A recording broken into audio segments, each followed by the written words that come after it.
Salve, salve galera do YouTube, tô de volta aqui, Todinho Gamer, e hoje vou mostrar pra vocês como melhorar o gráfico do seu Need for Speed Underground 2 com qualquer uma placa de vídeo, qualquer uma mesmo, até a mais fraca que você tiver, o jogo fica muito bom. Você vem aqui em opções de tela, resolução.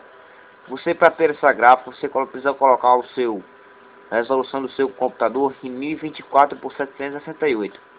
Você coloca aqui e fica 100% a gráfica. Nível de detalhe no meio, ou o carro vai ficar muito assim, refletindo o que tem no mapa. Vou mostrar para vocês um teste, tá? Desculpa a imagem é muito ruim, porque estou gravando no meu celular, porque minha câmera do PC está muito ruim. O Fraps também.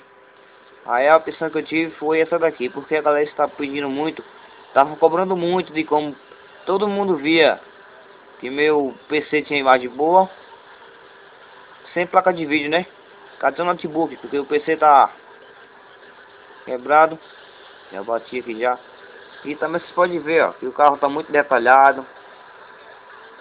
Ele fica todo detalhado mesmo. Vou mostrar aqui, esse carro aqui é tipo o carro do Brian, do Velozes e Furiosos 2. Pode ver que ele tá até parecido um pouquinho. Eu tô pensando até em fazer a videoaula de como fazer ele, tá galera? Peçam aí.